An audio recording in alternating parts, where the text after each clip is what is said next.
Hello বন্ধুরা, আপনারা দেখছেন বিশ্বাস বাংলা 3.0 ইউটিউব চ্যানেল। হ্যাঁ বন্ধুরা, এই চ্যানেলে আমি বাংলার স্মরণীয় বরণীয় মনীষীদের কথা বলে যাচ্ছি। যদি আপনাদের কারো জীবনী জানতে ইচ্ছা করে আমাকে জানান, আমি যথাসাধ্য আপনাদের বলার চেষ্টা করব। আর বন্ধুরা, যদি ভালো লাগে লাইক শেয়ার কমেন্ট করে চ্যানেলকে এগিয়ে নিয়ে যেতে সাহায্য করেন। আমি এখন বলছি আব্দুল গফফর খাঁর সংক্ষিপ্ত জীবন।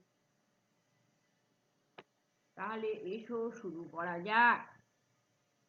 উত্তরপশ্চিম সীমান্ত প্রদেশে সর্বভারতীয় নেতা আব্দুল গফফর খাঁ আজীবন গান্ধীজির অনুসৃত নীতিকেই মেনে চলেছেন।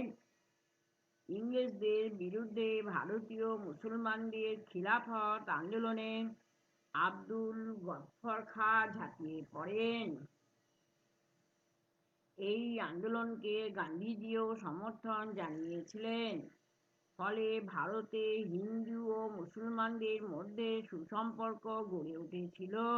খিলাফত আন্দোলন যে সফল হয়েছিল তার মূলে ছিলেন চারজন সর্বভারতীয় নেতা: দুই ভাই মোহাম্মদ আলী ও শৌকত আলী, আব্দুল গফফর খাঁ এবং মহাত্মা গান্ধী স্বয়ং।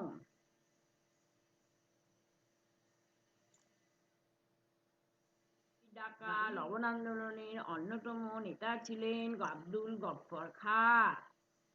ডান্ডি অভিযানেও তিনি হলেন অন্যতম অংশগ্রহণকারী। 1942 খ্রিস্টাব্দে যখন ভারত ছাড়ো আন্দোলন শুরু হয়, গফফর খাঁর নেতৃত্বে তা ভারতের পশ্চিমাঞ্চলে বিস্তার লাভ করে। গফফর খাঁর সাংগঠনিক শক্তি ছিল দুর্দান্ত। তিনি খোদাই খিদমতগার অর্থাৎ ঈশ্বরের সেবক নামে এক বড় ও সুশৃঙ্খল স্বেচ্ছাসেবক বাহিনী গঠন করেন,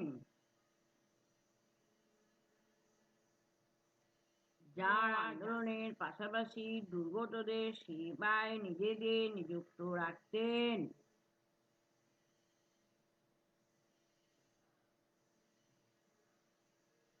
আব্দুল গফফর খাঁ মনে ও বিশ্বাসে কোনো রকম ধনবিদ্বেষের স্থান ছিল না। তার স্বপ্ন ছিল স্বাধীন ও অখণ্ড ভারত।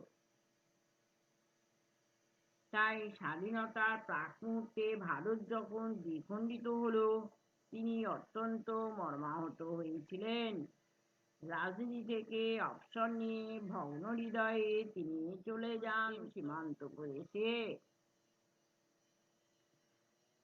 আব্দুল গফফর খাঁ 1987 খ্রিস্টাব্দে ভারত সরকার তাকে ভারতরত্ন উপাধিতে ভূষিত করে।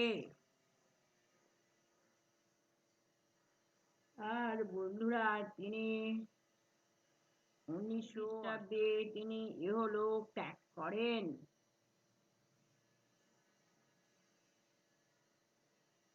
তাহলে তিনি কোথাকার লোক ছিলেন? উত্তর পশ্চিম সীমান্ত প্রদেশের সর্বভারতীয় নেতা আব্দুল গফফর খাঁ।